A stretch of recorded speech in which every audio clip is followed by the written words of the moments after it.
So, the subcommittee will come to order. Oh, I see you everywhere, Mr. Issa, in my dreams. After recognizing myself and Ranking Member Deutsch, who will be playing the part of Mr. Deutsch, will be our esteemed gentleman from Virginia. Big day today in an election in Virginia. For 5 minutes each for our opening statements. I will then recognize other members seeking recognition for 1 minute. We will then hear from our witnesses, and without objection, the witnesses' prepared statements will be made a part of the record, and members may have 5 days to insert statements and questions for the record, subject to the length limitations in the rules. The chair now recognizes herself for 5 minutes. Promoting democracy in governments is not only important for supporting American values, but it is also in our national security interests. The recent changes we are seeing in the Middle East and North Africa illustrate the growing demand for real reforms. The changes might be occurring slowly, and sometimes too slow, in my opinion, but the U.S. should and must answer this call. In the long run, more democratic governments are also stable and reliable allies. Legitimate, inclusive, and responsive governments not only make better trading partners, but they also help prevent the kind of marginalization that is pushing so many to violence and extremism in the Middle East today. For the sake of U.S. interests, we have an obligation to support democracy and governance programs, working whenever and wherever possible to bolster civic institutions and electoral processes, to share best practices for rooting out corruption, for strengthening the rule of law, and to build the kind of support for democracy that can withstand the ups and downs of difficult transitions. I commend IRI and DI, IFIS, and Freedom House for their tremendous work, not only in countries where they are welcomed openly, but also inside and on the margins of conflict zones where they empower stakeholders and prepare them for the next stage. The ranking member and I have been lucky to witness firsthand some of your efforts when we travel throughout the region. Just recently, IRI and NDI hosted a roundtable with young Jordanian women leaders who are doing remarkable work as they seek a better future. My staff was also encouraged by the work of IFIS in a trip to Tunisia last year, where they were briefed on their electoral programs and assistance with the process of decentralization.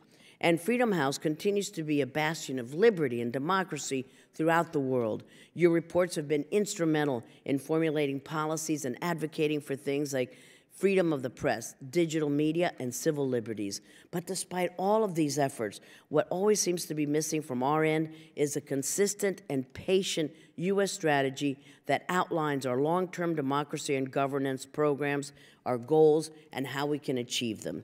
Just in the past 4 years, our democracy and governance, D&G assistance to the MENA region has varied widely, from about $200 million in fiscal year 15 to $500 million in fiscal year 17 to $300 million in the FY18 request. While some variance in approach is to be expected, especially across administrations, being more consistent in our messaging and in our assistance must be prioritized. We need to be consistent about what we expect from our partners, making clear in no uncertain terms that any kind of repression will have consequences.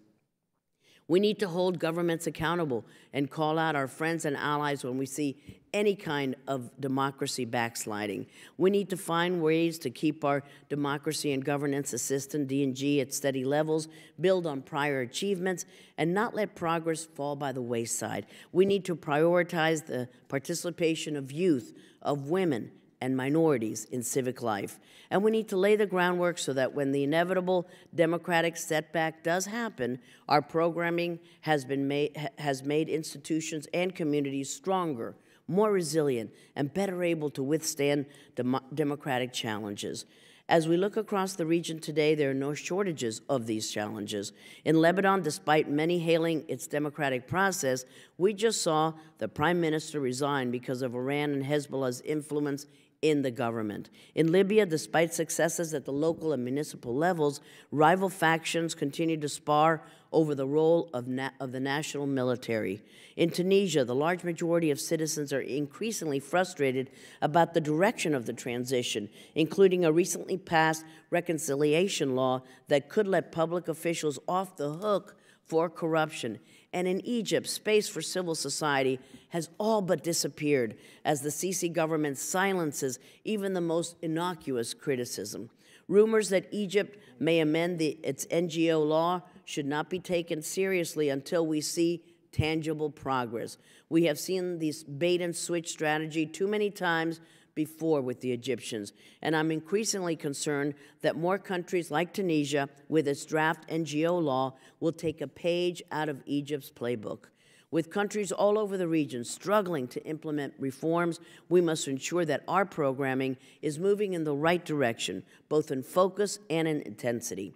We cannot let the short-term wins come at the expense of our long-term goals. We must be patient, consistent, and concentrated on promoting democracy and governance for those fighting for those ideals and for our own U.S. interests. I'm so pleased to have our 4 witnesses here today from organizations doing this work on the ground. I look forward to hearing about the challenges that you're facing, as well as any recommendations that you may make for Congress and the administration. And with that, I'm so pleased to yield to today's ranking member, Mr. Connolly, my friend from Virginia. Thank you, and thank you, my friend from Florida. We're going to miss you in this body. But thank you for convening today's hearing, and thank you so much to our witnesses for participating. They represent 4 organizations that do America proud. I've had the privilege of visiting with NDI and IRI and Freedom House and others all over the world, from Sri Lanka to Mongolia to Ukraine to Georgia. And, you know, they're a beacon of hope in those countries, and they represent America's best. As members of Congress and as representatives of the American people, we here in Congress must reaffirm the values upon which our nation was founded, especially when the Trump administration neglects to do so. Our constituents believe that all people should enjoy the basic freedoms of speech, expression, religion, and freedom from tyranny, oppression, torture, and discrimination. American foreign policy should reflect and promote those core values, not only because it's the right thing to do, but also because it serves our national interests. The hard truth is that when the United States does not act as a forceful advocate for those principles and our interests abroad, we leave a vacuum. And when U.S. leadership retreats, adversaries who do not share those interests and those core values are all too happy to fill that vacuum.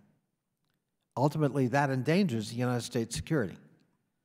Violent extremist ideologies that have given birth to al-Qaeda, ISIS, and other terrorist organizations spread freely where democratic governance is weak, justice uncertain, and legal avenues for change scarce. The disease plaguing societies across the Middle East is poor governance and unrepresentative leadership, and the lack of political space. But we can treat this disease through our efforts to reduce poverty, expand opportunity, nurture societies that respect fundamental freedoms and the rule of law, facilitate broadly representative government institutions, and minimize corruption. While the U.S. has always allocated significant resources to supporting democracy and good governance programs in the region, the willingness of our leaders to publicly call for respect for human rights has been equally important. After all, words matter. That's why many of us are deeply troubled by this administration's approach, which disinvests in democracy promotion and remains silent in the face of democratic backsliding. President Trump's budget would have slashed democracy assistance to the region by a staggering $200 million. And raising the issue of human rights seems to have disappeared from our regional foreign policy agenda. Beyond funding, President Trump has declined to invest in the human resources necessary to carry out the State Department and USAID's mission. At State, only 4 of 22 Assistant Secretary vacancies are filled. 4 of 22.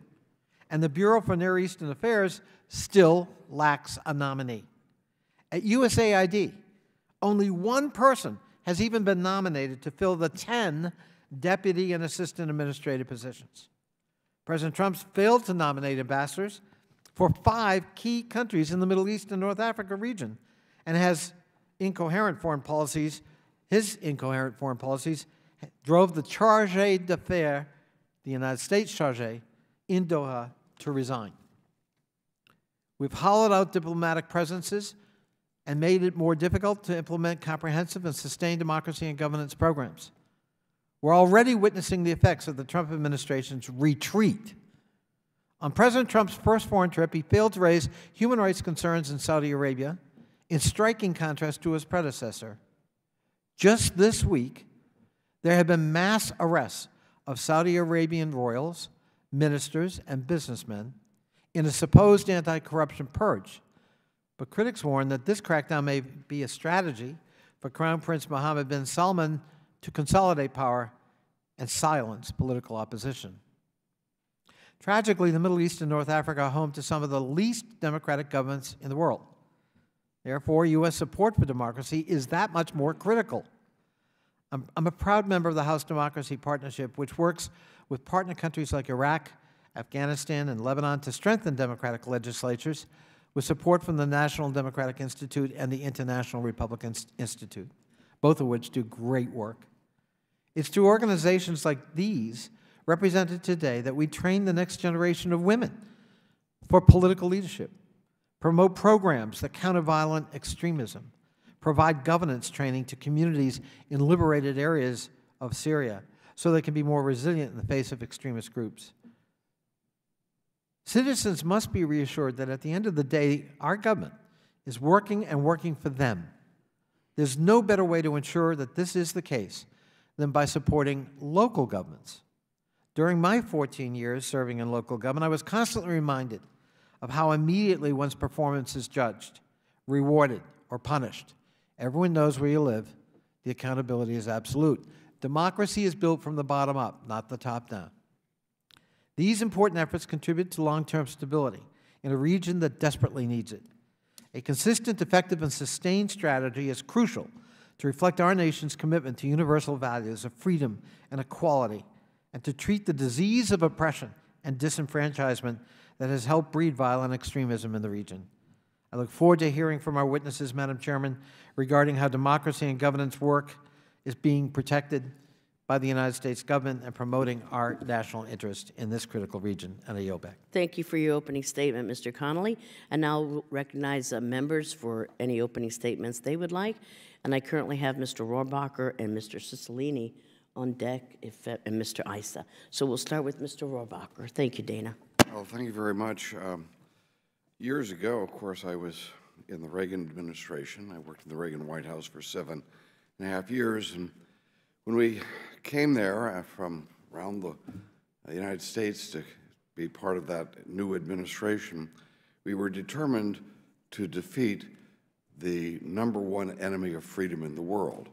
Our idea we had to prioritize, and our priority was to bring down the Soviet Union. And that's what we did. I think it was one of the greatest accomplishments I've ever seen in my lifetime of bringing down the Soviet Union without a confrontation between Russia and the United States. That's because Ronald Reagan did make it democracy versus communism and freedom versus tyranny. But when we were in the White House, we made sure that we were not going to have an overthrow of a less than free country and we have it replaced with a communist dictatorship. Today, radical Islamic terrorism is the #1 threat to the civilized world. And radical Islam is manifest itself when it takes over a government with what you'd call radical Islamic fascism. So whatever we do to try to promote democracy, and I agree with the sentiments that have been expressed, let us not do it in a way that radical Islamic terrorists will take over governments that are flawed. And that's a great challenge that we have, because if we become too idealistic and we end up promoting communism during the Cold War, or fascism before that, because we've overthrown and hurt and undermined governments that are, yes, not acceptable by our standards, but better than communism or better than radical Islamic terrorism, then we have failed. So I enjoyed Mr. Connolly's remarks. I think that we have to take that idealism, but also take it with pragmatism. Thank you very much. Thank you very much, Mr. Rohrabacher. Mr. Cicilline of Rhode Island. Thank you, Chairman Ros-Lehtinen and Ranking Member Deutsch, for calling this important and very timely hearing today. And thank you to our acting Ranking Member, Mr. Conley, for his thoughtful opening statement. Thank you to the witnesses for appearing today and providing your testimony, but more importantly, for the extraordinary work that you do around the world. In 2011, I was a fairly new member of this subcommittee, and like many of us here, I watched the unrest in the Arab world, what we now know as the Arab Spring, with a mix of hope and fear. Hope that millions of people who suffered under authoritarian repression in the region would finally be heard and able to escape this repression that has been so endemic to the region. My fear was that the hopes and dreams of millions of Arab men and women would be crushed by the entrenched systems of corruption that have been in place for so long. Since 2011, millions of people have lost their lives in the fight for freedom in the Middle East. Unfortunately, terrorists and extremists have taken advantage of these genuine movements for civil and human rights and sowed chaos and murder and further repression, the very thing so many hope to escape. There are some points of light amidst the darkness, most notably in Tunisia. But as our witnesses' written testimony points out, the Middle East region today remains beset by corruption, authoritarianism, and repression. And I fear that the lack of leadership we have from this administration on these issues leaves American national security interests exposed to the chaos and uncertainty that authoritarianism breeds. I look forward to the witnesses' testimony today, and I hope we may shed some light on constructive ways the United States can support democracy and good governance in the region. And I thank the witnesses again and yield back. Thank you, Mr. Cicilline. Mr. Issa of California. Thank you, Madam Chair. During the questioning, I certainly hope that we will spend more than a little time on the current crisis in Lebanon, as I think all of our witnesses today, but particularly our two democracy-oriented ones go. Lebanon has, for generations, had a delicate balance between more than 17 confessionals. That balance has worked because election law has allowed representation of Druze, Shia, Sunni, Christians of several sects, and the like. In a recent change in the election law agreed by the various parties, it became clear that the attempt or the belief by some was that Christians would have a greater share. Well, in fact, the recognition was that the Shia Hezbollah-backed segment also believed that they would gain a functional majority.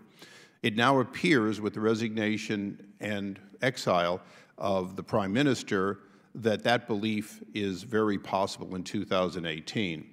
At the close of a long battle against ISIS, in which both the Lebanese armed forces and Hezbollah engaged in Syria, on the Lebanese-Syrian border against ISIS forces, it now appears as though the fight has turned internally. And I'd like to have as much information given to us that we can then turn into policy, because the United States is a major supporter of democracy in Lebanon, of the Lebanese armed forces, and of Lebanese universities, and that has always been based on their delicate balance and their ability to continue with it. And thank you, Madam Chair. I yield back. Valuable contribution. Thank you, Mr. Issa. And now it's a delight to present our witnesses. First, we'd like to welcome back Mr. Scott Mastick, the new Vice President for Programs at the International Republican Institute. Congrats on your recent promotion, Scott. Prior to this position, Mr. Mastick served as IRI's Director for the Middle East and North Africa region. We look forward to hearing your testimony. Next, I'm pleased to welcome back Mr. Leslie Campbell, who serves as the National Democratic Institute's Senior Associate and Regional Director for the Middle East and North Africa programs. Mr. Campbell has directed programs in the region since 1996. Thank you for being here this morning, sir. And third, I'd like to welcome Zainab. Correct, Zainab. Correct, thank you. Abdel Karim. Yes. Thank you, who serves as the International Foundation for Electoral System, IFES, Regional Director for the Middle East and North Africa programs. Previously, Ms.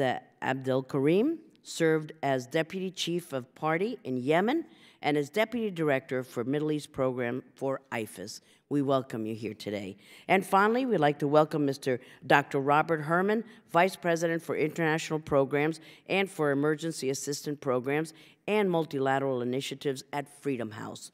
Prior to his current position at Freedom House, Dr. Herman worked for the State Department, USAID, Management Systems International, and many other organizations. We thank you for your service, sir, and we look forward to hearing your testimony. And Mr. Mastic, we will start with you, and as I said at the beginning, all of your prepared remarks will be made a part of the record. Thank you. Thank you. Chairman Ros-Lehtinen, Congressman Connolly, members of the committee, it is my pleasure to testify before you today. I will offer summary remarks to the written statement submitted for the record. It is no secret that democracy in the Middle East and North Africa has faced formidable obstacles since 2011. Having said that, many people talk about the Arab Spring as if it was the last hope for democracy in the Middle East. I prefer instead to think of it as the first convulsion of democratic change in a part of the world where, with the exception of Israel, democracy has been notably absent. It is tempting to look at failing states in Libya, Syria, and Yemen and conclude that rule by strongmen is preferable to chaos. Yet such an approach does not advance the long-term interests of the United States or our allies. Rather, improved governance and strengthened democratic values are central to defeating the threats posed by radical Islamism. At IRI, we think the United States must pursue a smart approach to democracy and governance to advance democratic gains where possible, and that democracy and governance assistance has a critical role to play in stabilizing conflict zones. With respect to democratic gains, we must act to ensure that Tunisia's democratic progress becomes more consolidated. Other positive developments that deserve our support include allowing civil society to petition on legislative matters in Morocco and vibrant debates over the merits of decentralized government occurring in multiple countries. Perhaps the most important achievement of the Arab Spring is the role of young, emerging leaders working within civil society and the space that is being created by new dynamism, even in countries like Lebanon, where the pervasive reach of Hezbollah poses an ever-present threat. IRI is supporting democratic gains across the region by training women to be strong advocates and successful elected officials, supporting up-and-coming civil society leaders, advancing decentralization by strengthening subnational governance, and working with political stakeholders to compete within the bounds of the democratic process. Regrettably, the last years have also produced horrific violent conflict and security vacuums. Working to stabilize these areas of conflict requires our urgent attention. While policymakers often focus on maintaining security through military and intelligence assistance, IRI augments these efforts by focusing on legitimate, citizen-responsive governance as a means to combat violent extremism. At IRI, we believe that good governance delivery is a central factor in shaping the potential for conflict and violence. Successful governance requires acting in good faith, creating non-discriminatory policies, providing equal opportunity, focusing on jobs and service delivery, being responsive to citizens, and punishing corruption and incompetence. These principles are also crucial to helping countries get out of conflict. To offer one example, in Iraq, the success of ISIS was directly tied to marginalization of the country's Sunni population. With the defeat of ISIS, it is crucial that we now move quickly to help key provinces build more inclusive, effective governing systems. It is also crucial that we support local decision makers and institutions against the negative influence of Iran, which continues to advance its hegemonic ambitions on the region. There are two challenges I want to address briefly.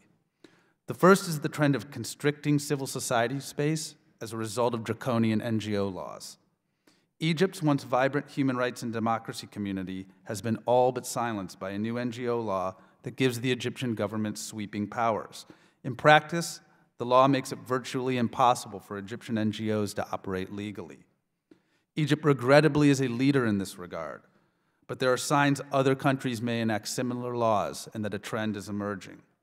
A final challenge lies here at home.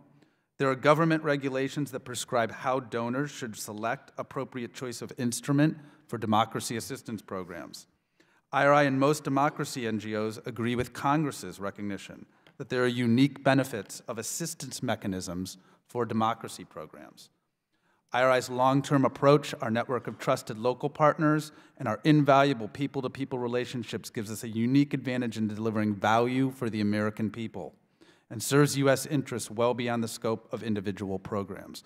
Madam Chairman, my recommendations are as follows. First, we would like to see greater support for democracy and governance programs, participatory governance, anti-corruption, democratic elections, and political leadership.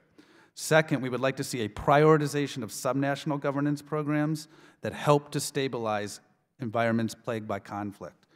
Third, IRI calls on the U.S. government to raise the region's constricting space for civil society, both privately and publicly, with counterparts. And fourth, Congress should provide greater oversight of choice of instrument to ensure that taxpayer dollars are being spent in the most efficient and results-oriented way.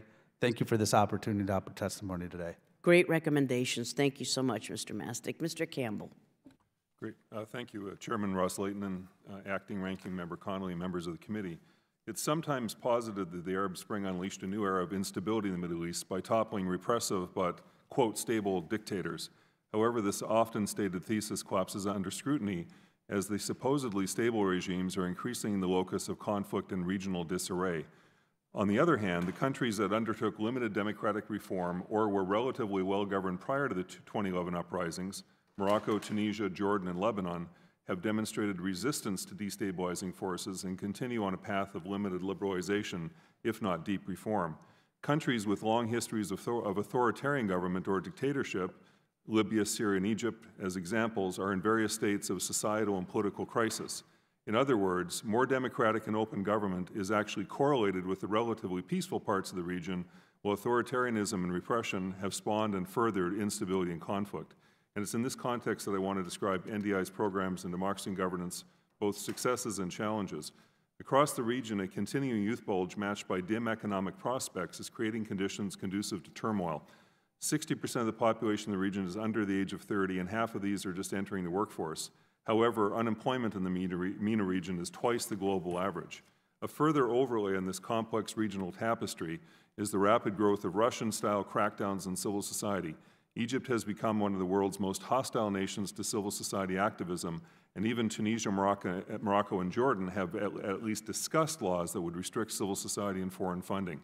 Despite the obstacles, though, Middle Easterners do not perceive that they're witnessing the end of reform and modernization, and NDI is just as engaged across the region as ever, with requests for support outstripping funding and human resources. Some examples of these programs: campaign schools to train the next generation of women political leaders help women counter violence, which is exacerbated in conflict zones; teaching the principles of democracy and open to debate to youth so they become invested in their country's future instead of radical ideologies and groups; providing governance training to communities in liberated areas of Syria so they can become more stable and resilient against extremist groups; helping ease tension between refugees and host countries in Jordan and Lebanon, where displaced persons are equivalent to 1/4 of the total population; election monitoring in Jordan and Tunisia to give voters confidence in election outcomes; and parliamentary support programs in Iraq, Jordan, Tunisia, and Morocco. NDI is also engaged, or spends a lot of time emphasizing engagement with youth and marginalized groups like LGBTI persons. For example, Jordan's USAID-funded Ana Usharak, which means I engage in English, Arabic, Ana Usharak, university and school-based youth civic education program, involves over 24,000 students from 28 universities and 330 public schools across the country. Ana Usharak's success in Jordan has spawned similar programs in Morocco and West Bank that reach youth in their teens. To date, NDI's State Department-funded Regional Campaign Schools program has involved over 400 participants from 13 countries, representing 92 political parties. 32 of these participants reported running for political office in the last year and a half, with 10 winning, while another 21 reported running for other elected positions such as university bodies, unions, and political parties. NDI also continues its National Endowment for Democracy-funded online Arabic language training site, Talim Shark, which means learn and participate, which has had more than 1.6 million visits and 132,000 materials downloaded since its launch just last year. The results of this modest investment: the countries that have chosen the route of reform have not generated hundreds of thousands of refugees. typically don't allow or host extremist groups to use and let them use their territory, and are not at war with the U.S. In an era of tight budgets, the U.S. Congress can rest assured that modest investments in democracy and governance deliver solid results. To that end, I would recommend that the U.S. continue to invest in democracy programs in the countries that have made a long-term commitment to reform and which have shown positive results. That list includes, in my opinion, Morocco, Tunisia, Jordan, and Lebanon, and I look forward to discussing Lebanon further. That countries emerging from conflict, such as Iraq, enjoy increased support for the strengthening of inclusive institutions and structures of governance, which will help ensure that the extremists do not regain a foothold. That Democrats and local activists in countries in conflict like Yemen, Syria, and Libya continue to enjoy the support of the U.S. government as they strive to create and sustain democratic subcultures at the local level while they wait for a national peace. That democracy programs enjoy multi-year funding streams that allow longer-term investments in programs and relationships and avoid the stop-and-go that often happens. That money approved by Congress for democracy programs be spent by the administration in an expedited fashion, that Congress and the administration protest unreasonable laws or limits on speech, organizing, and civil society in the Middle East, and finally, that USAID and State Department-funded democracy and governance programs be extended to the Gulf region as well, with a particular emphasis in that region on encouraging the equality of women. Thank you for allowing me and NDI to share these thoughts. Thank you very much. And now we will hear from Ms. Abdel Karim. Madam Chairman, Acting Ranking Member Mr. Conley, and distinguished members of the subcommittee, on behalf of IFES, I greatly appreciate the opportunity to share with you our Middle East and North Africa programs and discuss the greatest challenges to democracy in the region. IFES work in the MENA region focuses on building the foundation that are essential to the development of civic culture and effective, resilient democratic institutions. With funding from USAID, MEPI, DRL, and international donors, we work with wide spectrum of local partners. This include the judiciary, the legislature, civil society, independent media, and the institutions responsible for managing the electoral processes. For example, in Egypt, Iraq, Jordan, Libya, Tunis, and Yemen, IFES has supported electoral processes such as boundary delimitation, voter education, voter registration, vote counting, and out-of-country voting. In Lebanon, Yemen, Morocco, Libya, and elsewhere, IFES has assisted locally driven constitutional building and election reform efforts. IFES has also worked on greater access to the political process for persons with disability, women, youth, and other marginalized groups in countries like Syria, Libya, Morocco, and Lebanon. Over the years, IFES has increased its collaboration with government and regional organizations, including the League of the Arab States and the Organization for Election Management Bodies.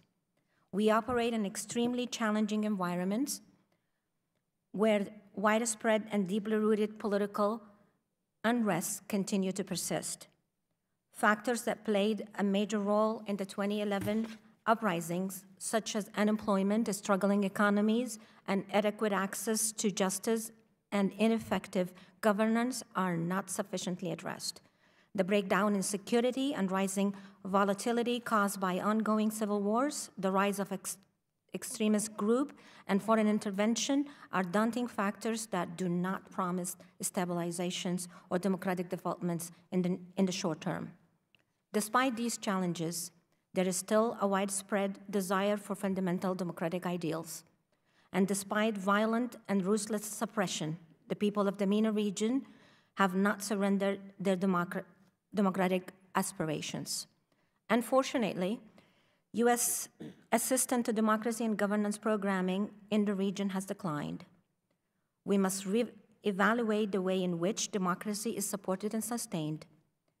Instead of short-term solution, the U.S. must aim for long-term democracy assistance strategy and continue to promote a broader notion of democratic governance that include tolerance, consensus and peace building, human rights protection, and capacity building for social and economic development. Our strategy should be grounded in realistic expectation about the pace and the course of change. We must leverage existing international framework, bilateral agreement, diplomacy, and development to cultivate great space for prosperity, peace and security. U.S. support for fundamental rights and democratic norms must be unequivocal. Therefore, pressure must be maintained on governing elites to be responsive and accountable to their citizens, and to genuinely pursue democratic freedom, access to justice, and the rule of law, regardless of the governing system they choose to implement. Furthermore, democracy assistance must complement but not be eclipsed by counterterrorism efforts and military-to-military collaboration. We ask that the U.S. Congress to continue its support to democracy programming, especially when many countries in the region will likely see national and local election in 2018, including Egypt, Lebanon, Iraq, Tunis, and possibly Libya. Strengthening national institutions will help to make election more legitimate and responsive rather than destabilizing events. Last but not least, we continue to lean on Congress support for robust funding levels for democracy programs and encourage you to leverage your oversight role in ensuring appropriations are obligated and spent. With that, I end my remark, and thank you, Madam Chairman, for the opportunity to testify, and I'm happy to answer any questions that you might have. Thank you very much for coming. Dr. Herman. Chairwoman Ros-Lehtinen and Acting Ranking Member Connolly, and distinguished members of the subcommittee, on behalf of Freedom House, thank you for giving me the opportunity to testify here today. And more importantly, let me convey my organization's deep appreciation for the subcommittee's strong bipartisan support for democracy, human rights, and governance programming in the Middle East and North Africa. And Madam Chairwoman, your retirement after the current term ends will be a tremendous loss to our community. You've been a tireless and passionate advocate for this work. Let me also say how proud I am to be here with my esteemed colleagues from sister organizations like Freedom House, have the privilege of working with courageous and committed activists and dedicated public servants around the world, including in the MENA region, and doing so with the support of funding from the United States government. Our Freedom in the World reports have chronicled a decade-long decline in freedom, while a recent report, Breaking Down Democracy, unpacks the rise of modern authoritarianism that at its core is a systematic, sophisticated, collaborative, global assault on democratic institutions, norms, and values. The MENA region, among the world's most repressive, where only 1 in 20 people live in a country rated free by Freedom House, reflects this alarming trend. While it is unwise, as we've heard, to proclaim the Arab Spring a failure, especially as Tunisia struggles to build a democratic society, the MENA political landscape is grim. Between resilient, despotic regimes and countries engulfed in sectarian-driven conflict, people have little prospect of exercising their fundamental rights or organizing to bring about political change. Let me mention 3 interrelated impediments in the region. First, the closing of civic space is a strategy used by virtually every government in the region, often through the sharing of worst practices that prevent pro-democracy civil society to organize effectively to advance common interests. In countries such as Egypt, Bahrain, and Saudi Arabia, the goal is to crush dissent entirely. The authoritarian regimes use subservient judicial and legislative bodies to lend a patina of legitimacy to their oppression. Stigmatization and vilification efforts using state-controlled mass media seek to undermine activist credibility with the population. Second, the dearth of accountability of the ruling elites to the citizens is a consequence of the concentration of power and the comparative weakness of civil society and of the suppression of independent media that prevents these critical institutions from performing their watchdog role.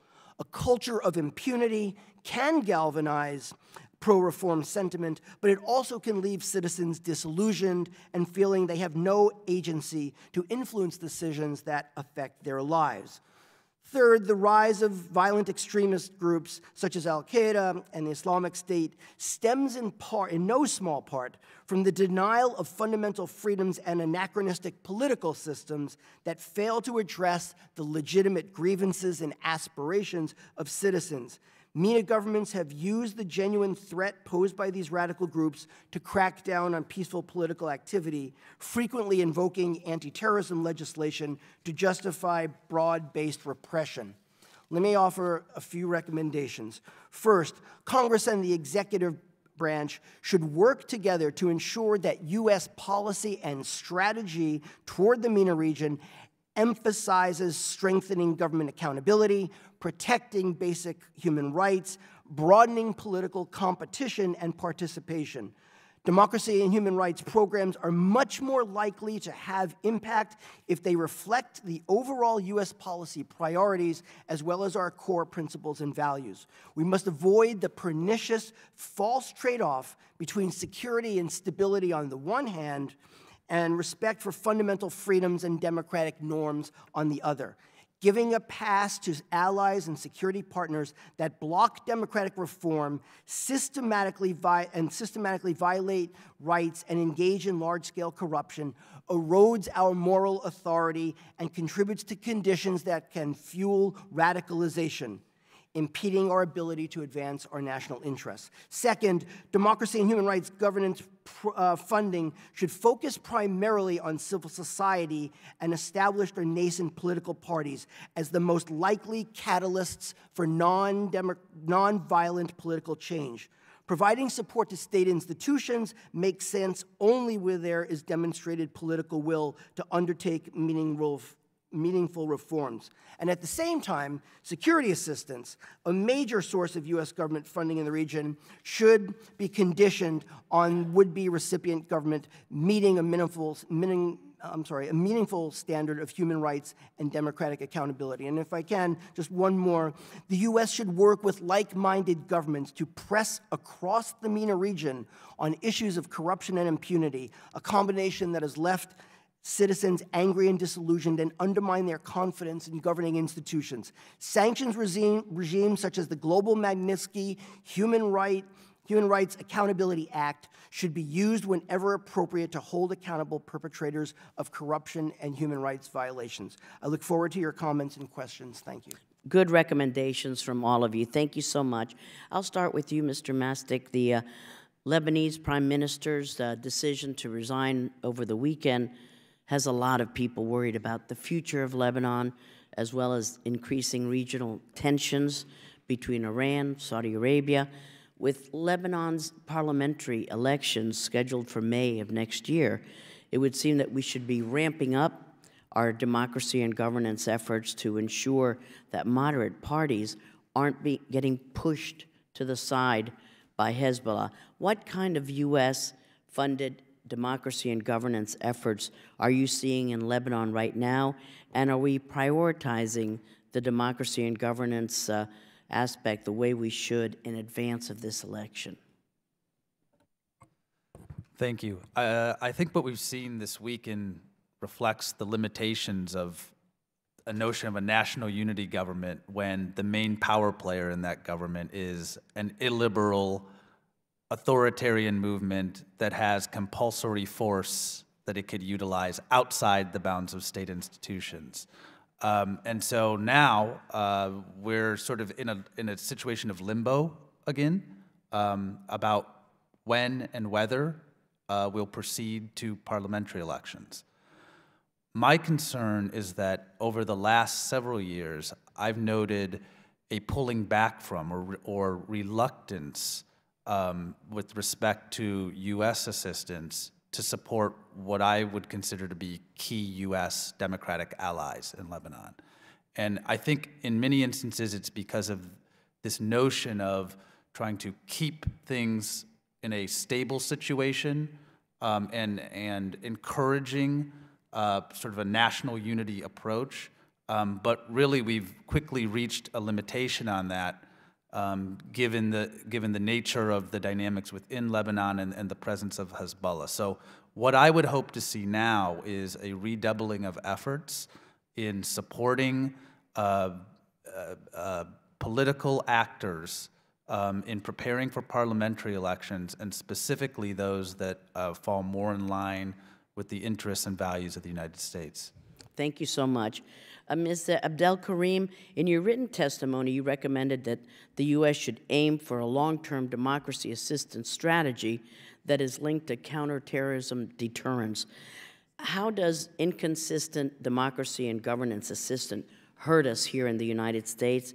And if you could tell us, if the U.S. doesn't prioritize democracy and governance in the region and increase the public trust in the power of elections, what dangers do you see for democratic progress in that region?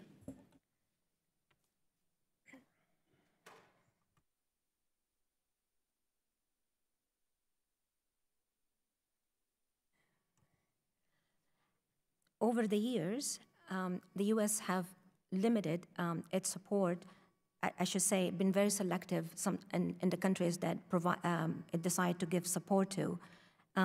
The post-Saddam period in Iraq have proven to be filled with human tragedy, including violence, political instability, and brewing civil war. The mistrust and the suspicions are very dominant features of the region perception of the United States. Therefore, a long-term strategy that focuses on providing support equally across the board to countries that are in dire need for our intervention and support will be key.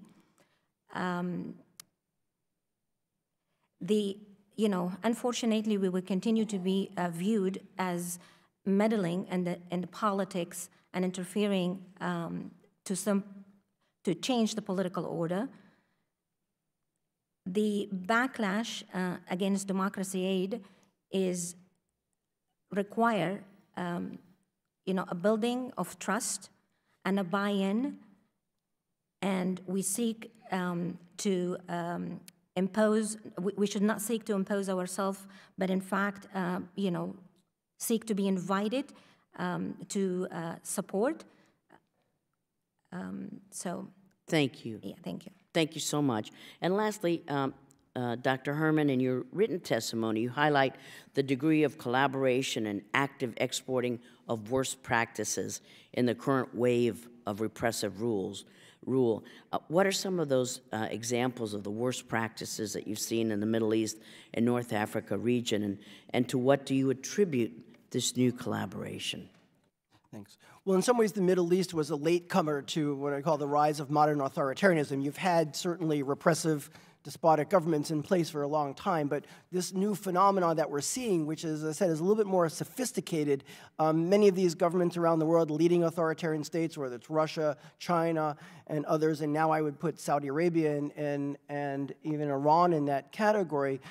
In most instances, what they have tried to do is stifle, or as I said, crush dissent, and doing that cynically in using laws for that purpose. So there's a patina of legitimacy. They think by using these institutions that have been compromised and are subservient to authoritarian power, in this case to either to the royal rulers or to authoritarian governments, that's the way of doing it. And then there's an active effort to export these. And so what you'll see oftentimes is these metastasize like a cancer across the world. This is not just a passive diffusion of ideas. There's a as we say, an authoritarian playbook where people are meeting, discussing, and strategizing together. And part of the problem here is that the democratic governments in the world have been slow to recognize that, and I think to recognize the challenge that is posed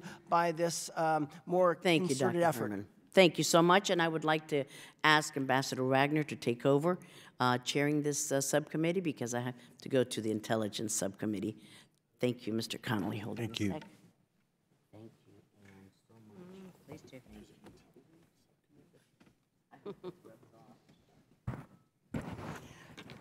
Please do. Good. Yeah.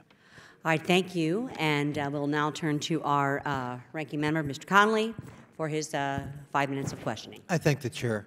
And to your point, Mr. Mastic, about Lebanon, I would note that in the previous administration, the budget for Lebanon was $213 million in foreign aid, mostly economic and democracy projects.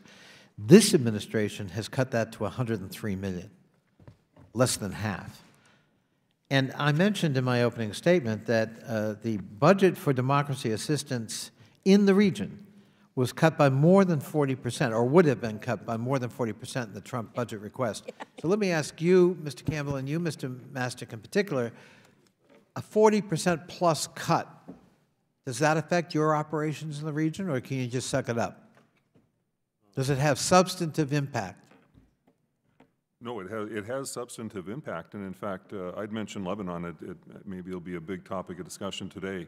The numbers you gave, I'm sure they're exactly the case, but there has been no support for political party training or election support in Lebanon, even with the specter of an upcoming election. As Scott said, there's a lot to be done, and there has, up until now, been no support. There has been support for other democracy-type programs, which are that are good. I'm not criticizing them, but 40% across the region, which didn't happen, luckily, would have decimated our programs. Most of the programs that we described are very small. 500,000 I described. Some right. State Department-funded programs, 300,000, 700. This is very little money, so a cut like that would be devastating. Mr. Mastic?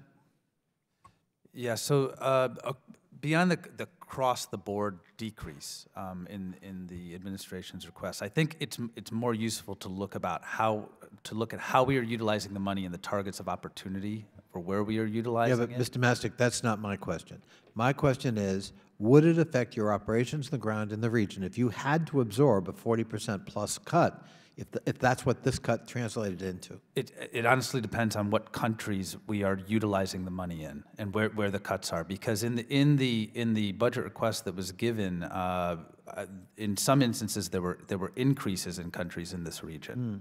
So it depends on where we are implementing programs and how that money. Some countries more, some countries less. Sure.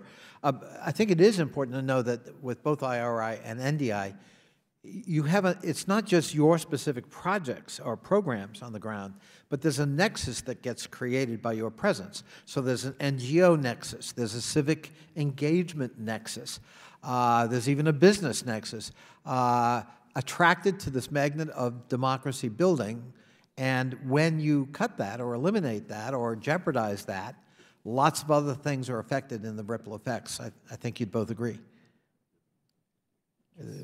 Yes, let the record show both agreed. Dr.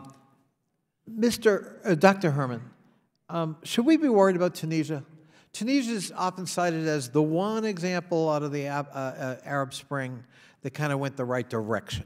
And after the fall of Ben Ali, we see democratic institutions, we see multi-party participation, we see changes in society, and yet there seems to be some backsliding. I mean, the government indefinitely delayed long-planned local government elections, which really bothers somebody who comes from local government, who believes that's where the seed of democracy is planted. And then the resignation of the National Election Commission leadership, largely due to political influence, we think. Is Tunisia in trouble? Is our hope for Tunisia perhaps illusory? I don't think it's illusory, but if there's a lesson that we can learn from what we've seen elsewhere around the world, that even consolidated democratic countries can experience backsliding, as we've seen in many places. And so if there's a lesson there, you can never take for granted. And those are in consolidated democratic societies, which which Tunisia certainly is not. So yes, there's been tremendous progress, but in order to keep going, yes, I think we should be concerned. What happens in Tunisia, a small country with outsized influence in the region, because it's absolutely critical that there is success in Tunisia in terms of moving forward for democracy, because they'll be a beacon in the region. So the answer is yes. I couldn't agree. All right, I'm sorry. I'm running out of time. That's why I'm cutting up. I couldn't agree with you more. But let me just cite, since I'm kind of fixed on these Trump budget numbers, the Trump budget would have cut democracy assistance to Tunisia almost in half. Would that be helpful? No, I don't see that it'd be helpful if there's fewer resources. Of course, it depends what kind of programming they're going to and the rest, but no, of course. Resources in the case of an instance like Tunisia, absolutely critical. But so is U.S. policy to make sure that they are doing everything we can to support them in their effort to move forward democratically. All right. In the interest of time, let me move on to another subject. I met with representatives of a lot of the people at this table and others, young, bright, idealistic Egyptians in Cairo a few years ago, and they were under arrest under the previous government, and they haven't been treated much better under this government, under el-Sisi. We talk about democracy building and so forth. There was a lot of rationalizing about the coup that overthrew the previous elected government, even though we didn't like the fact it was a Muslim Brotherhood government, and we replaced it with a government that, mowed down 817 men, women, and children in one of the deadliest mass killings by a government in recent times, and a constant crackdown on democratic institutions. What is the status of especially local Egyptians who participated with us? I have been very concerned that we never give the signal that we care more about the American employees than we do about our local, because they put their lives on the line. And I just wonder, in the time left, if the two of you particularly would comment, and I don't know whether Dr. Herman has commented well. Where are we in Egypt with our locals who have put themselves on the line for democracy building? Thank you for that question. I'll start and be brief. There is no change in status since the June 2013 convictions of our organization, NDI, Freedom House, and two other organizations in Egypt. So 43 persons were implicated in that trial, commonly known as the NGO trial. As of now, they remain in the same sort of situation or status since that conviction, which is convicted to 5 years in prison with hard labor. Thankfully, no one is actually in prison because they were convicted in absentia. The thing I would add, I think, is that the case itself that was utilized to put these persons on trial remains open, and so it is continuing to be used in going after Egyptian NGOs primarily now. And so that is, it's not only is our situation not resolved, but the case itself is utilized to continue to go after Egyptian NGOs.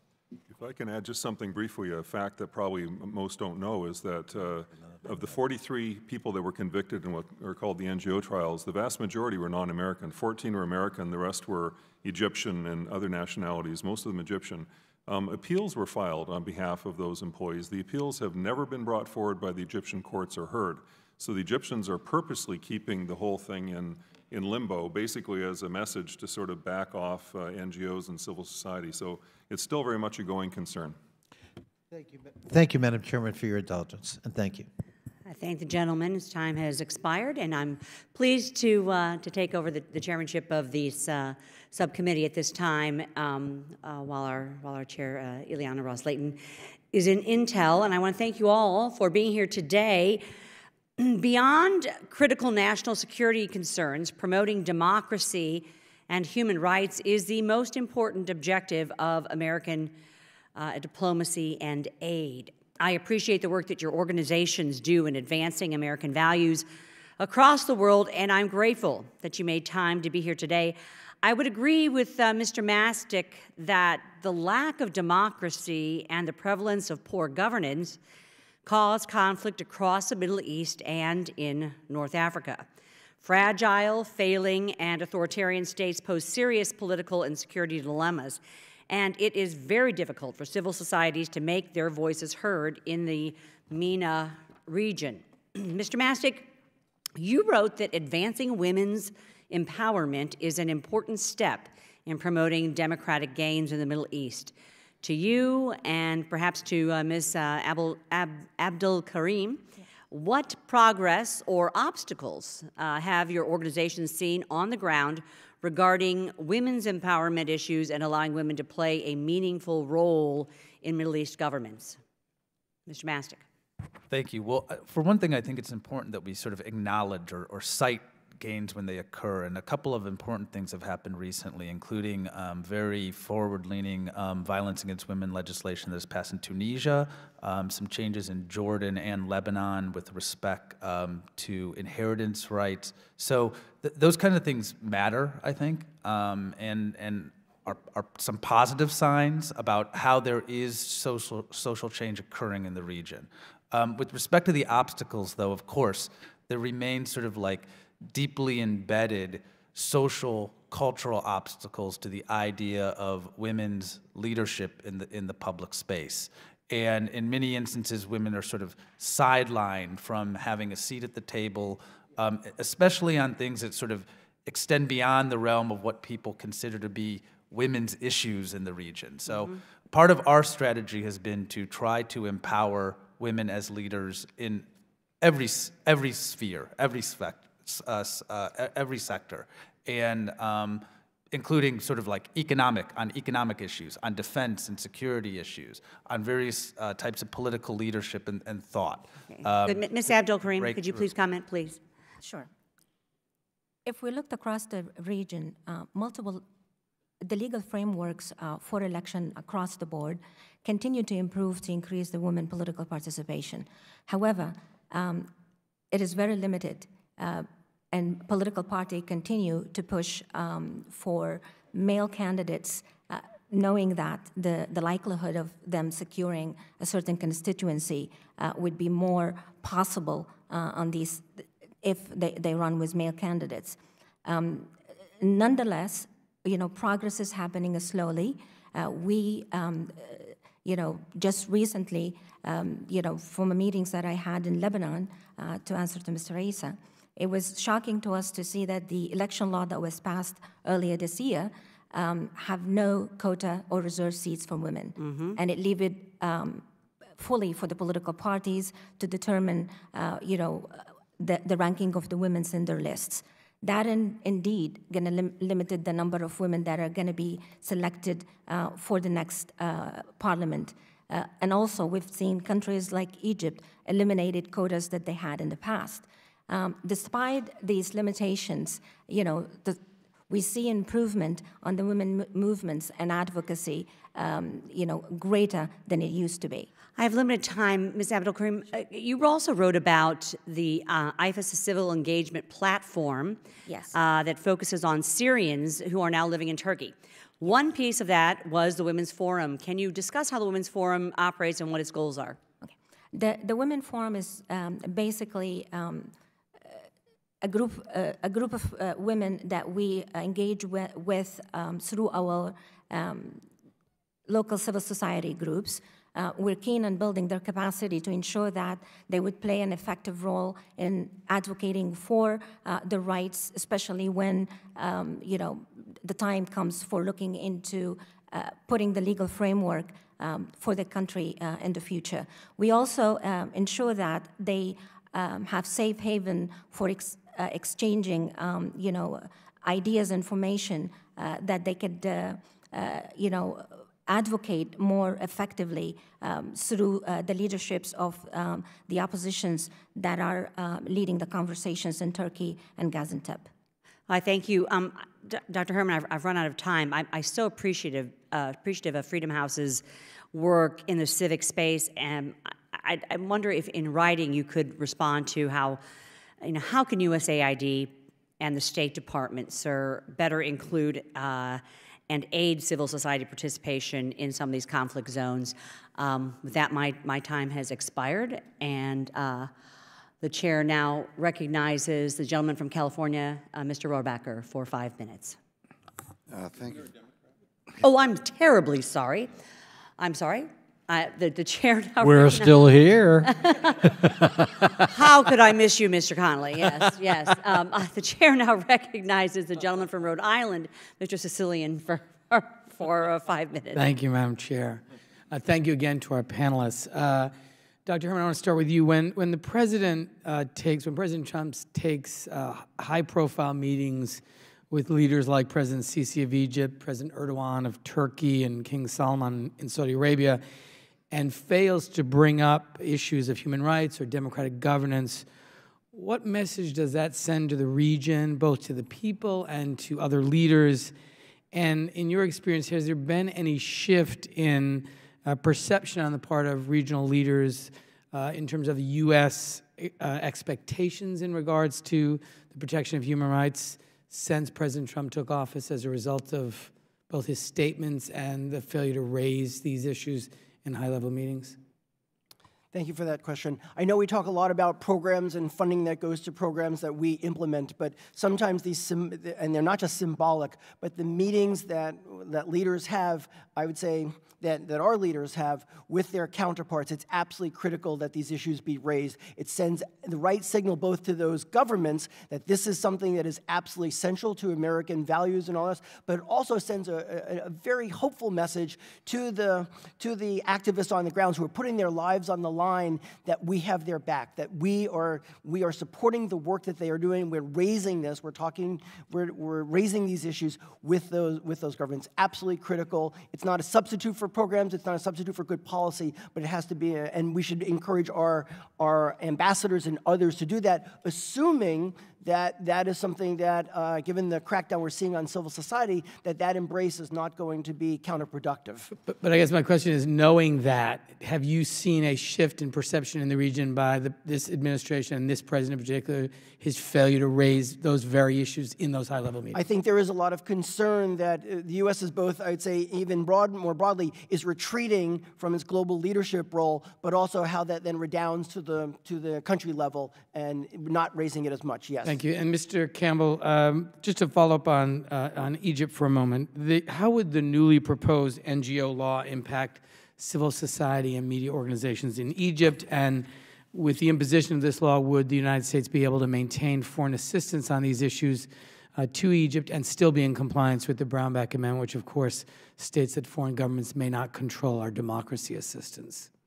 Well, the new law, first of all, the new law codifies what was really happening under the old law, which is that unless the Egyptian government agreed with your program, you weren't going to get a registration, is the basic idea. You run the programs by them first, get full agreement, and of course, if you did that, that meant for sure that you wouldn't be meeting with anyone that was remotely opposition, you wouldn't be dealing with civil society organizations that were human rights oriented, et cetera.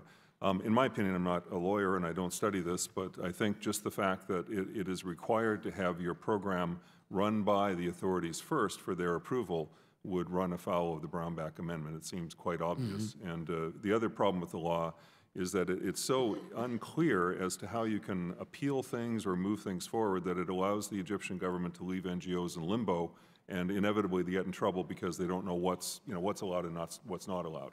And I don't know, I would just ask this next question. With almost a dozen Saudi royals reported arrested over the past couple of days for what has been described as corruption, it naturally raises the question of what legal system is in place in Saudi Arabia to even charge officials with corruption.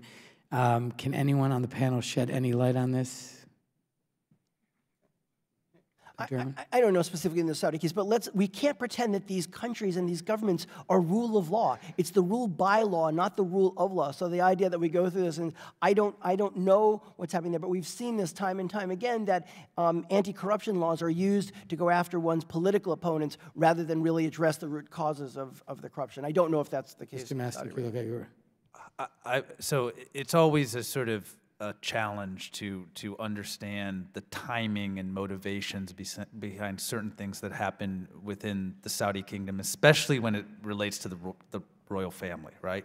The one thing I would say is simply, what we have noted is that there is widespread concern and public dissatisfaction across the region. We've seen this in opinion polling and other places about the issue of corruption. It is a palpable issue that is undermining the legitimacy of government and leadership. And so, in many ways, not fully knowing the motivation, one sort of understands that it could occur at this time, and that that is responsive, I would argue, to certain things that are going on in the kingdom. Thank you. I just asked, Madam Chair, I know my time has run out, but I'd ask the members of the panel if they could provide a written answer describing the situation for LGBT individuals generally throughout the region. We talk a lot in this committee about the targeting of LGBT individuals by ISIS, which is horrific, but the truth is that the entire region, with the exception of Israel, is a very harsh and even dangerous climate for those who seek to protect the rights of LGBT individuals. So I'd love to hear from the panel in as much detail as you can on the current situation. And with that, I yield back. Gentleman yields back. The chair now recognizes the gentleman from California, Mr. Isas, for 5 minutes. Thank you, Madam Chair.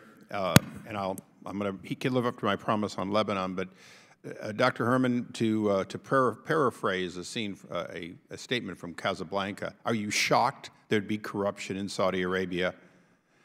No. No, of course not. Okay, so the possibility, in addition to all the other possibility, is that in Saudi Arabia, corruption by high-ranking people in the government / royal family certainly was possible. No question. No question, yes. I look forward to seeing it. Similarly, the statements that have been made about Lebanon, that Lebanon's corruption, if you will, was rising very quickly. Ma'am, you're shaking your head yes. Would you seem to be aware of the challenges going on over these last couple of years in Lebanon, specifically in the area of corruption, and then I want to get into election law. Sure. Concerns are rising, for example, on the procurements for the elections. That's where I shook my head. There's concern that the procurement processes that the government take are not open and transparent, and they lean towards sole sourcing of certain, businesses. So I totally agree, and that concern is widely spread among, the stakeholders. Yeah. Now, briefly, the change in the election law in Lebanon, which is one of the subjects of concern for the two democracy organizers, if you will. The election law in Lebanon has worked for many, many years, as flawed as it is. The new election law, would you fairly characterize it as a form of gerrymandering? Not that the old one wasn't. Yes. I'll start on this. It's first of all, the old election law to say it had flaws, I think, is an understatement, because there were no written ballots, and the fact that a person could bring in a blank piece of paper of their own, any kind of paper, and write in the name of the candidate, without question, led to all sorts of voter fraud. And so, oh yeah, it was practically like Chicago. No question. Yeah. The new law, yes. I mean, I've received information that show that it would probably favor perhaps one side over the other. However, it was agreed to. It was there were improvements in the law.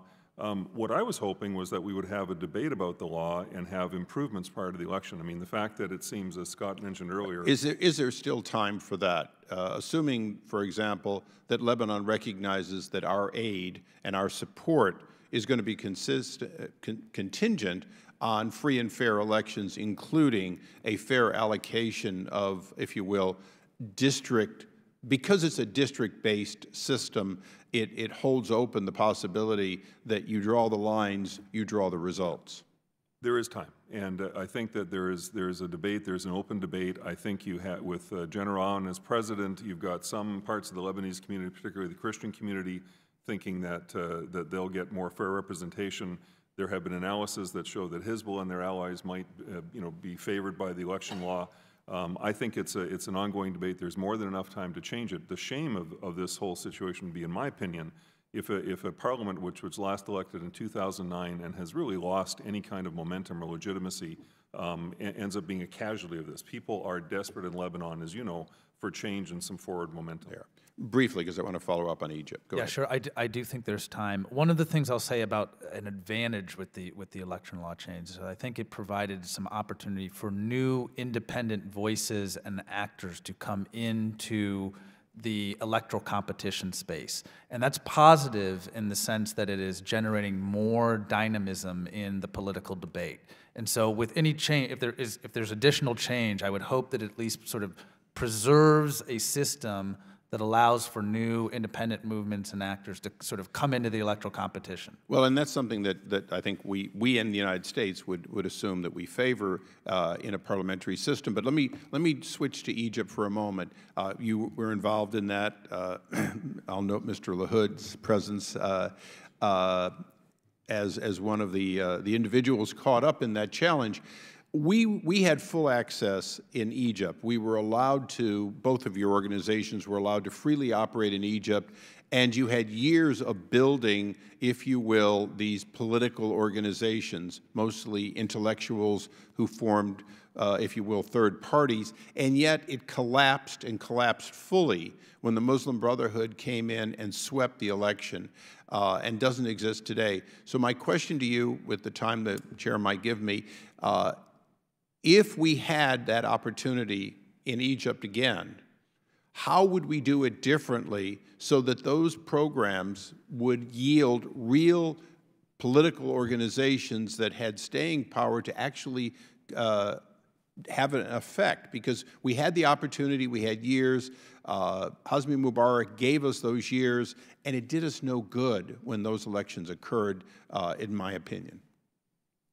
So I think some of the response on what we do differently is about implementation. Some of it, frankly, is at a higher policy level with respect to, for example, what the U.S. State Department and through our embassy is saying to the Egyptian leadership, sort of irrespective of who that is. On the implementation side, I do think that a greater focus on sort of leveling the political landscape between competitors would have been helpful for the electoral competition element. I don't know that any programming would have, say, produced a different outcome in the first election because of the dynamic of the Muslim Brotherhood entering the electoral competition for the first time. I do think that there could have been much more vocal policy rhetoric with respect to a democratic backslide once the Muslim Brotherhood was elected and the way Morsi governed, and a more redoubled effort on helping new political entrants and building new parties. Gentleman's time's expired. The chair now recognizes the gentleman from North Carolina, Mr. Meadows, for 5 minutes.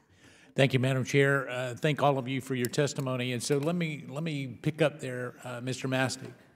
No, actually, you're right, Madam Chair. You're right. And so, Mr. Mastic, let me pick up there because we keep talking about the Muslim Brotherhood. We talk about Hezbollah. We talk about Hamas and their infiltration into the election process as a legitimate party.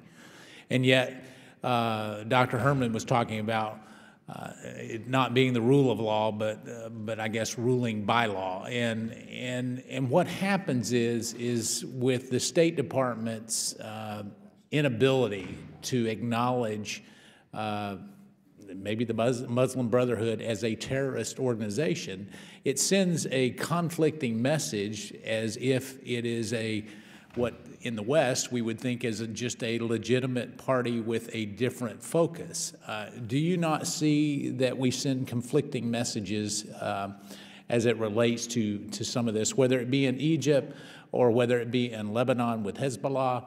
Are we sending conflicting messages? I think one of the challenges about this is Islamism encompasses a huge range of actors and perspectives. And just one data point I would offer is in Tunisia the Islamist party is actually working in a coalition government with the primary secular party and has proven to be very prudent in the way that it has approached the democratic transition. So what would be what is the difference? Because I agree, and if you look at Tunisia, you can look at some, from a coalition standpoint, a very positive direction that we're seeing. So what is the difference? What is it? When does it slip from an ideological point of view to what I would say an activist point of view that has a very different outcome? Yeah, well, I think one of the key differences in what we saw in Egypt is that the Egyptian Muslim Brotherhood proved to be a highly authoritarian, illiberal actor once it was elected to power. So why didn't we condemn that more vociferously than we did? Those would be questions that you would have to pose to the decision makers at the time. Well, then my question comes to this administration because largely we're silent on that too. This is not a Democrat or Republican. We have been silent on it. And at what point are we going to start to speak out about what is legitimate and what is not, instead of pretending that somehow we ignore the obvious? And we're seeing it play out right now in Lebanon in a different way, but because we've been ignoring it and it's been relatively peaceful in Lebanon, we ignore the presence of Hezbollah and their influence in the region. Right. And ironically, of course, Hezbollah is a designated foreign terrorist organization under U.S. law. So I think the best response I could try to give here is simply that part of it is looking at the actual ideology and behavior, actions of the group, and part of it gets into a realm that is far outside of sort of my knowledge, which is financing and where the support comes from.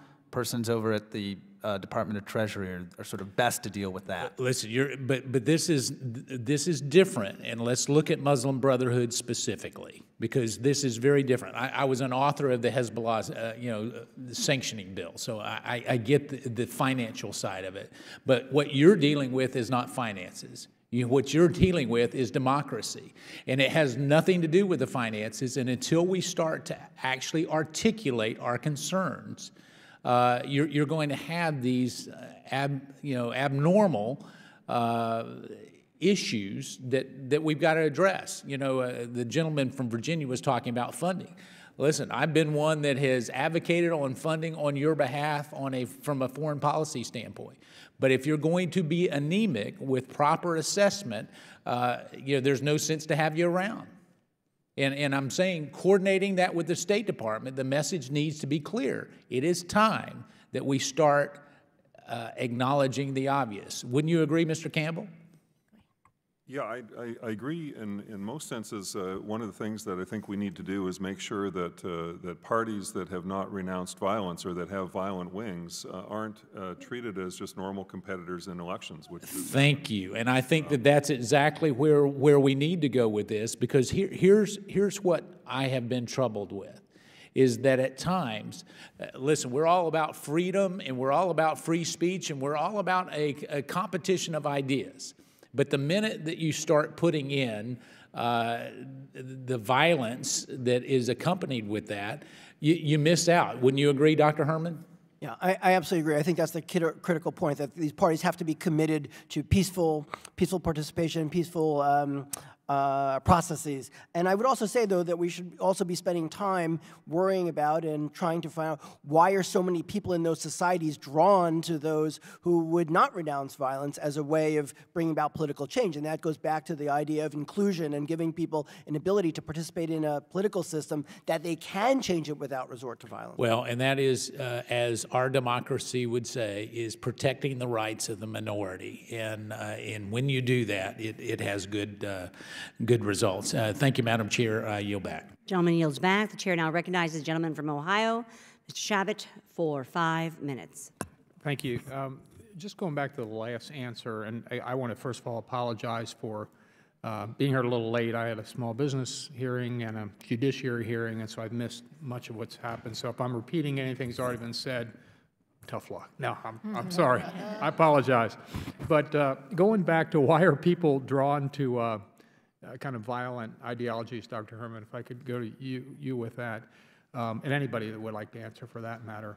And that certainly seems to be the case in some of the recent history that we've seen, particularly in the Middle East.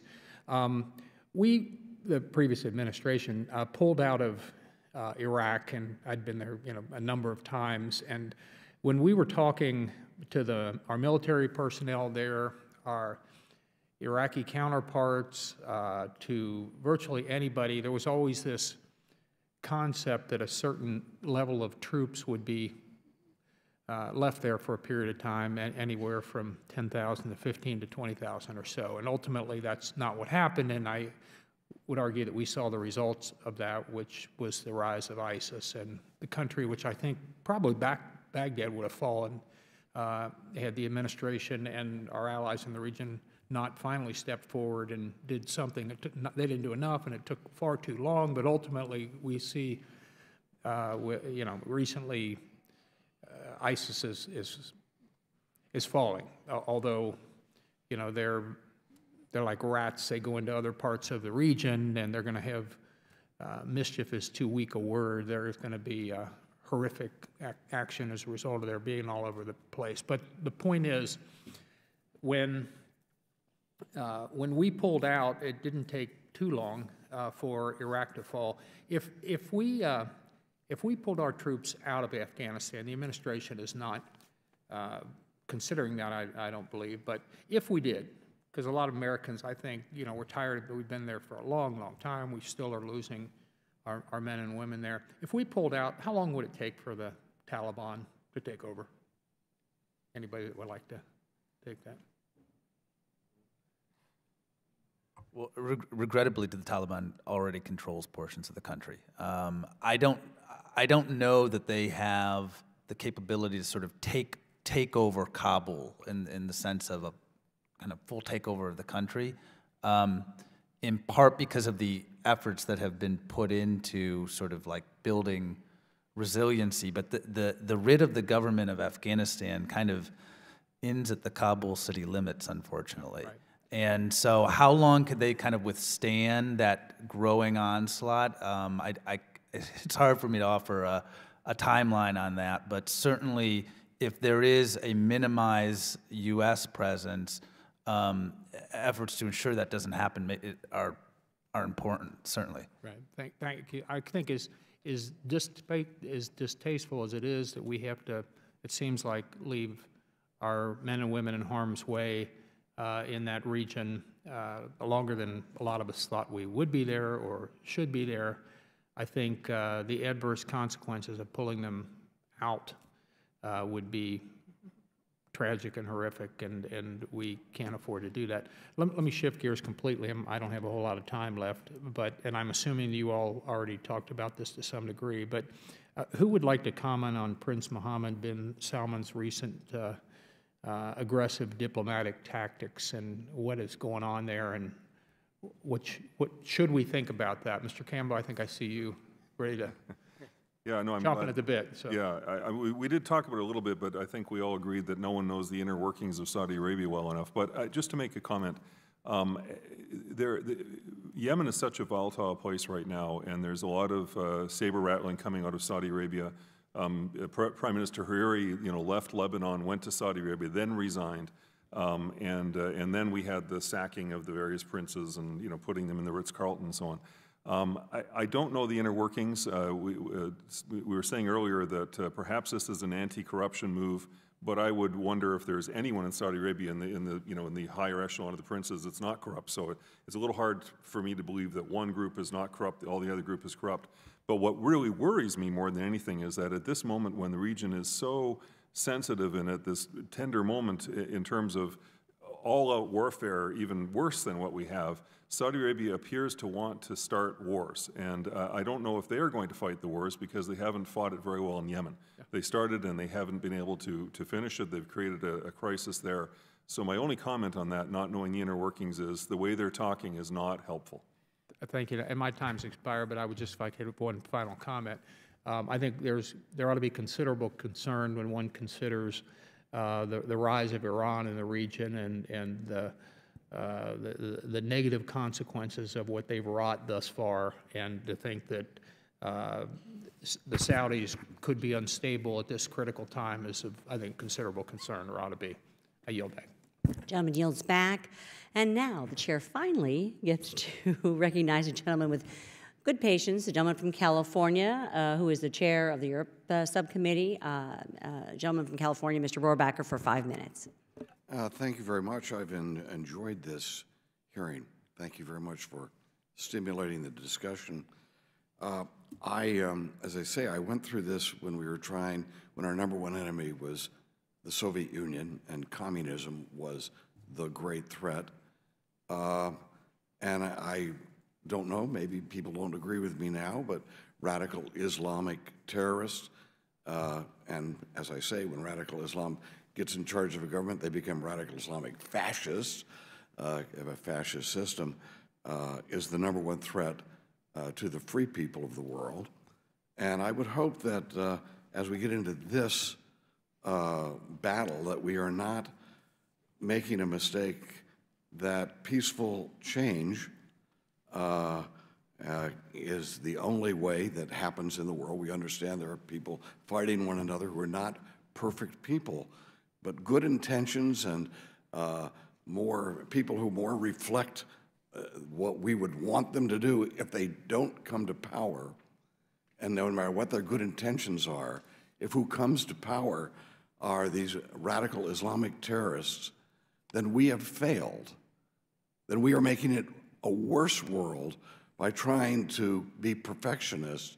And all the criticism I've heard of Egypt right now, I will just have to tell you, if I happen to believe that Morsi, there was an election after Morsi was removed, all right, I understand that Morsi was removed. That was a coup of d'etat, and there was an election since then. However, if General Sisi and his government fall, does anyone here think that Christians will be more protected? And if Morsi would have stayed in, would Christians in Egypt be worse off? Or how about these other minorities that we're talking about? Would Egypt be a freer society now? And I will tell you, if Egypt falls, the El-Sisi government would fall to a radical Islamic group, the whole Middle East would go into turmoil, and chances of freedom would be less. So no matter how good people's intentions are, no matter how moral we can position ourselves, if the outcome is more radical Islamic governments, we have failed. And I happen to believe, yes, we should try to steer Egypt in the right direction, but we should not be focusing on Egypt when there are so many other governments there that are worse and would murder Christians if they had a chance. And I don't believe that is true of General Sisi and his group that now are in control of Egypt. And no matter how we can proclaim through civil, your whole civil society movement, we can proclaim how we want minority groups who have different sexual preferences to be protected, or environmental ideas, or rights of women. If we indeed insist on that in imperfect governments, and we end up with radical Islamic governments, we have failed. We are taking the world in a worse direction. And I see that perfectionism leading to a world that's going to be less free, and especially in terms of the criticism I've heard today of Egypt. Let me ask you this, the panel, just very quickly. Do you consider the Muslim Brotherhood a democratic force and a positive force just in the Middle East, yes or no? In Egypt, no. No, all throughout the Middle East. I am concerned about the authoritarian, illiberal nature of the Muslim Brotherhood. Okay, so the answer is it is not. You say no on Muslim. How about you? Muslim Brotherhood, positive force, negative force. Positive, negative force. I think negative force. I want to make sure everybody's I don't think opinion gets on that. But can I just, negative or positive? It's a political party that must have the space to compete elections like any other political party. I didn't catch that. Yes or no? Is it a negative or positive force in the Middle East? I cannot categorize it. Okay, you can't do that. Yes. Yeah, yes. That's really too bad. It tells a lot about you.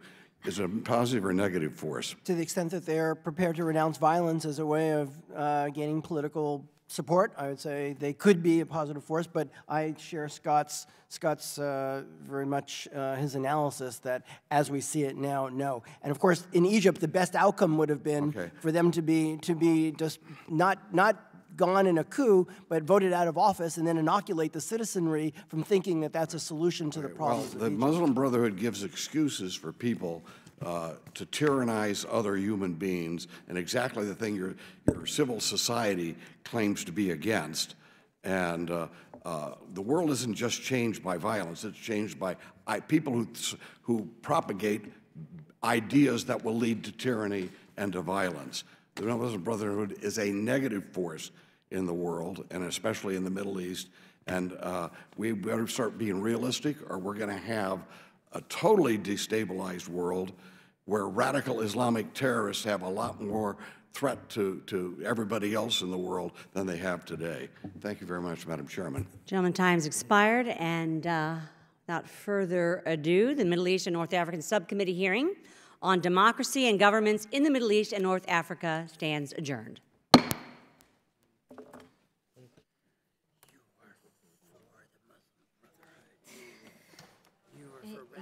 He cannot ask that question simply. Yes or no?